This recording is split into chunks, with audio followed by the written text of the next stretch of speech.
Hello, you are watching Western Reserve News. I'm your host, Bruce Rogers, and we invite you to sit back and watch the highlights of meetings that we are doing this week.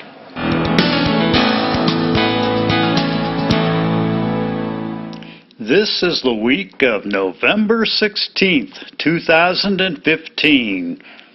On Tuesday, Western Reserve News was at the Western Reserve Local School Board meeting.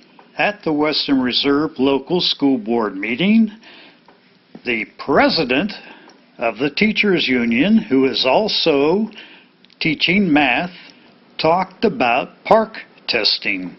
Good evening. Good evening. I don't really have too much news other than, obviously we're getting ready to go into Thanksgiving break. I think the students and teachers alike are looking forward to that little bit of a break. The only thing I can really speak to, other than, the normal things are going on, we're hammering on the students, trying to get them, up to where we expect them to be. As far as the PARCC testing, the only thing I've really seen as far as the PARCC testing are the freshman scores from last year. Those have come back, and as I look down through the students, the ones that score high are the ones that I expect to score high, and the ones that score low are ones that, obviously I expect to score low, except for a few, okay?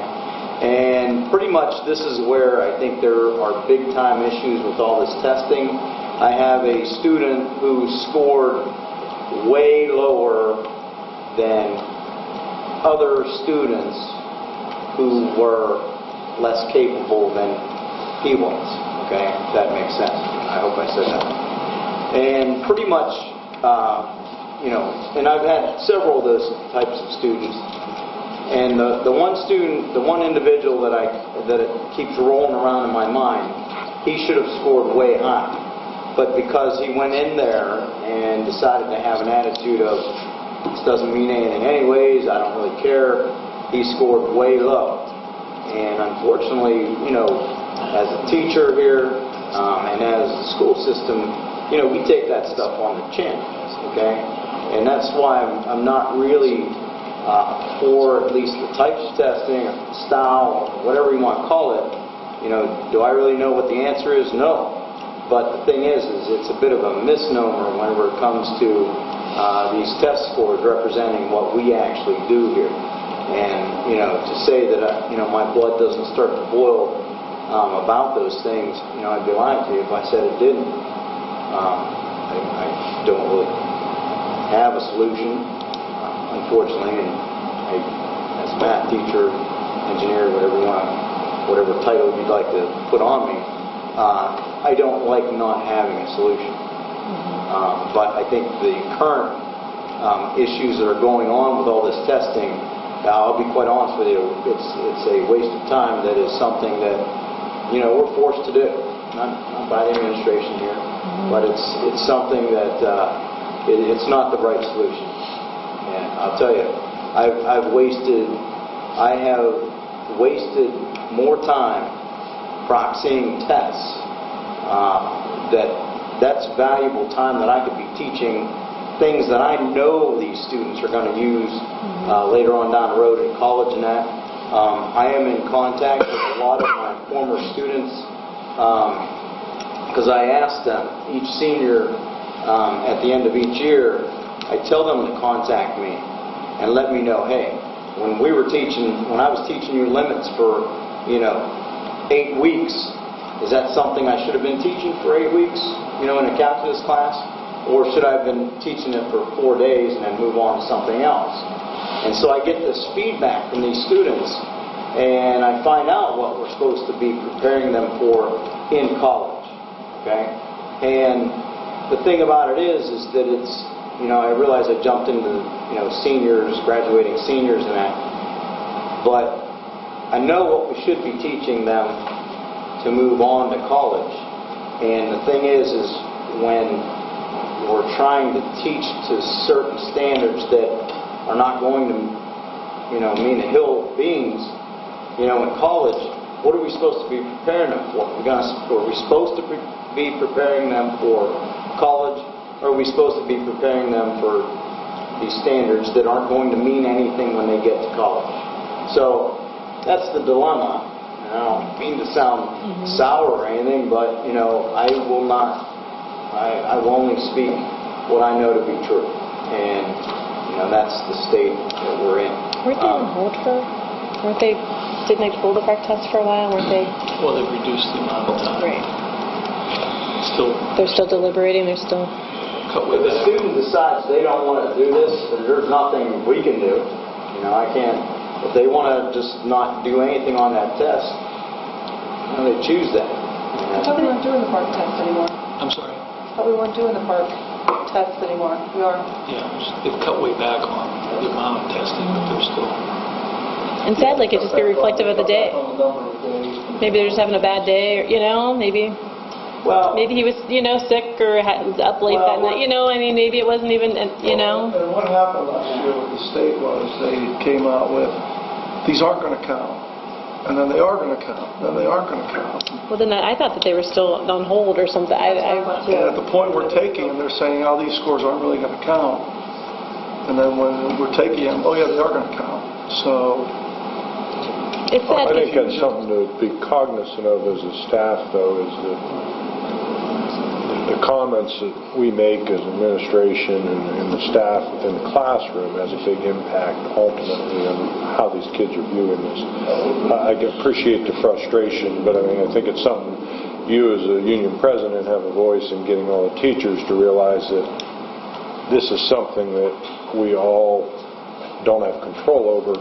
And by espousing frustration and negativity towards it, we're definitely not helping address preparing the students to do their best, You're exactly right, and I do let the students know before they're going to take it, I say, look, no pressure, but do the best you can. Because then if there's no pressure and they do attempt to do the best they can, they're going to get the best scores they can. The problem is that the news, the media, is so widespread that these kids go home, and if the news is on at all, 6 o'clock, 6:30, world news, whatever, that's all you hear is park testing, park. And the thing is the negativity comes from that. And then they come to school and they start asking us questions.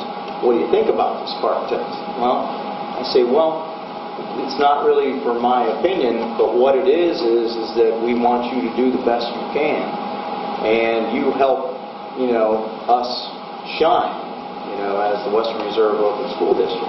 And I think for the most part, many students do try as hard as they can. You still get those students who decide, I heard the news last night, I don't really have to, and it's a shame, On Monday, Western Reserve News was at the Lordstown Village Council meeting. And on Monday, Western Reserve News was at the Berlin Township special meeting. At the Berlin Township meeting, trustees considered putting the road levy on the March 2016 election. Okay, so the process for this, I'm assuming we don't have to go back to the prosecutor's office to do any of this? No. And we don't need to go through the auditor because the amount is still going to be certified as Yeah. exactly the same to generate approximately But we do. $82,916. We have, so this resolution is to get that confirmation for that? Okay.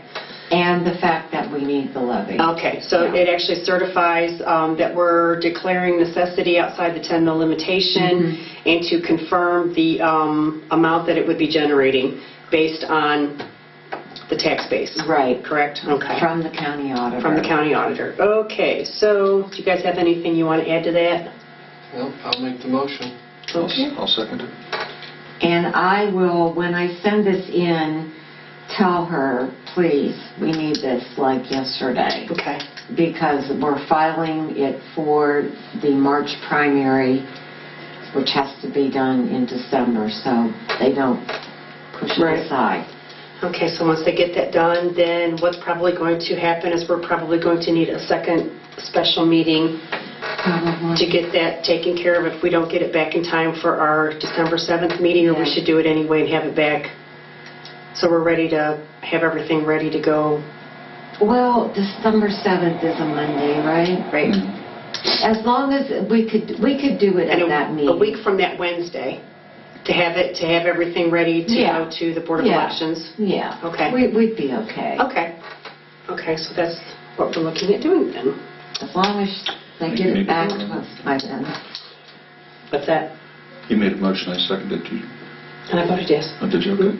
Berlin Township officials also considered a possibility of getting real estate from Western Reserve local schools. First of all, the school said they were looking at just interest. They weren't looking at clear-cut, yes, no, whatever, let's go through with this by any given time. So there's technically no deadline. It was just to feel us out to see if we're even interested, so they would know if they needed to do anything. So at this point, should we just start with the title search for around a couple $100 and see where that leads us? And then once we get the results of that back, then decide if maybe when we want to go further, have it surveyed, if we're looking at going farther with this, or... So we're looking for a dollar figure for the search, like up to $250, $300? Is that what? Yeah, they said it would be around $200. Okay. So around... So are we looking for a motion for $200 for title search, or just a motion to do a title search? To do, it'd be basic. It was going to be any more than that, I think she would have said. Okay. Just to do the search. Right. I'll make that motion. I'll second it. So we're not saying right now that Correct. we're going through with this? Correct. Okay, we don't... We're No. interested. Yeah, We're interested and we're... Okay. Doing our due diligence. Exactly. Okay. At the November 16, 2015 Lordstown Village Council meeting, Mayor Hill gives his report. I'd like to give thanks to Myers Equipment. We had a transmission cooler go out in our ambulance, and our ambulance was out of service for about 6 days. Myers Equipment had an ambulance which they lent us, and it's no charge. So, that doesn't happen that often, so I think that's, got to give a shout out to Myers Equipment down in Canfield. Also on Veterans Day, if you saw Saturday's paper, the Lordstown Band got an orchid for being in the parade, and my wife and I were there, and I saw quite a few Lordstown residents there, and they did a pretty nice job. So, third, after the first of the year, big topic this year has been senior housing. And that's something which has been going around here for quite a while. And, there's a lot of questions which, and have a get-together. I'll put it in the newsletter. Right up the street from me in Newton Township, there's senior housing, but I think that's income-based. I really don't think we want income-based, because most of the people here who would be wanting to move in already have their own home. And if you get income-based, just about anybody who has a General Motors pension does not qualify to get into that sort of housing. So I don't think we'd want that. The other thing, Arno, is if they have a home that they need to sell, the income from that home counts as income for a certain number of years, too. Yes, And it so does. that puts them way up there when they That's have it. to pay that. That's it. So, I'm sorry, I interrupted you in your report. That's okay.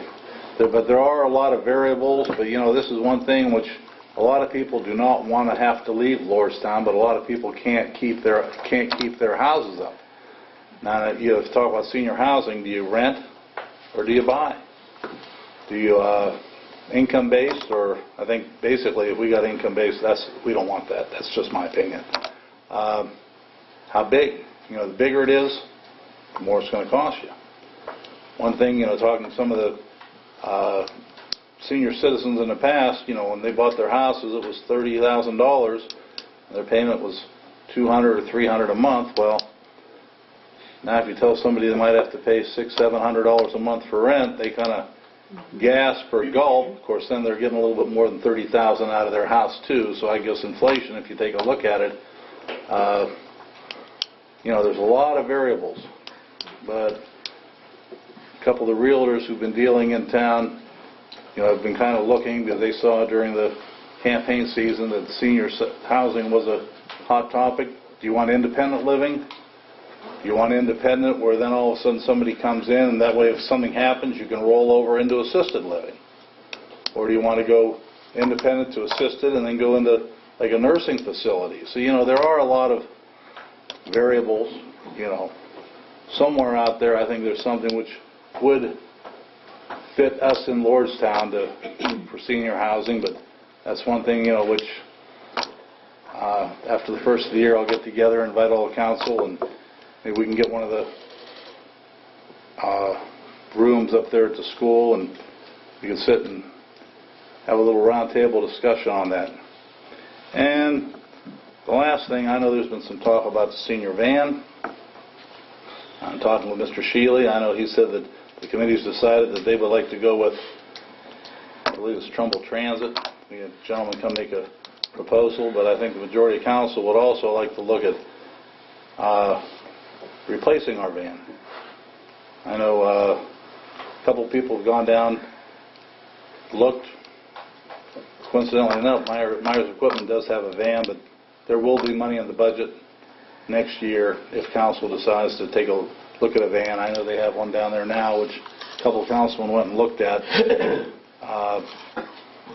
There is money available right now if council would so desire to get a van, because they have $100,000 in council's capital improvement, which is council's discretion to however they want to use that fund. And that's it for the mayor's report. And Lordstown's water is safe to drink, but they will be cleaning out the tank. Bruce Platt, 1952 Salt Springs Road. I'm the utility superintendent. Just happy to report we've got our disinfectant byproducts testing results in. We sampled the first Wednesday of November, and I'll read the numbers that we received. Keeping in mind a running average of 80 or above, we're in violation, which we were in violation beginning August, for the August, September and October quarter. These results are at our sampling station on Wood Leonard. We received 54.4. And over on Yerke Young, we received a 59.9, which that brings us under the maximum contaminant level average of 80. So we're not in violation. That's the only thing we can say is we're not in violation at this time. So I'm sleeping much better, So. The second thing that I have is we've scheduled an interior tank cleaning for the Bailey Road water tank. That's scheduled to begin on Friday, the 20th. The water department will begin preparing that tank for the internal cleaning beginning on Wednesday. So we'll issue a code red announcement through our call system, along with we're going to put a notice in the paper. It won't be necessary to boil the water. It'll only affect the homes that are on the south side of the turnpike, meaning Pritchard Old Town, Halleck Young, portion of Lintz, Ellsworth Bailey, Imperial Mobile Homes. So it will only affect that portion of the community. If you know somebody over there, give them a heads up that they'll notice a drop in their water pressure, and they'll probably notice it during times of greater usage. Mornings and evenings, they'll notice like, geez, and that's because the tank is out of service, That'll continue through Wednesday of next week. We'll have a back-end service. Yes, that's the day before Thanksgiving, so my fingers are crossed, so hopefully it'll be back in service at that time. So, and appreciate everybody understanding if you live over there, make your neighbors aware. And like I say, we'll be having a call out and again a notice in the Tribune. Hopefully that'll get published. So, have any questions? Any questions for Bruce? Mayor Hill points out the benefits of Trumbull Transit versus a Lordstown senior bus. I know they're talking about going with Trumbull Transit. Now that's 6 to 6. That has a place. If somebody needs a trip to go from here to Mesopotamia or here to Kinsman or here to Hubbard, if we join their consortium, that's only $2 each way. If somebody has to go, and you can call up ahead of time. That has a place. You can't go anywhere for like $2 in Trumbull County for $2 each way. But they're done at 6 o'clock. I know, I believe the ones who would like to see the bus on council, they're talking about the concerts, even the concerts we have down here in the park or something like that. So, I believe that's why council is looking at next year purchasing a bus. But another thing I'd just like to add, and I'm just throwing this out there for general information, is all this is, when I came back from being down there, Travis Eastman saw me, and I told Travis, the reason I talked to Travis was I told him I thanked the gentleman about the ambulance, and he thanked me for saying that, and he says, if you are considering a bus down there, he says, they are also considering a new ambulance, and he said, maybe you could partner together and get a better deal by buying both, because he said he's in the process of looking into an ambulance down there.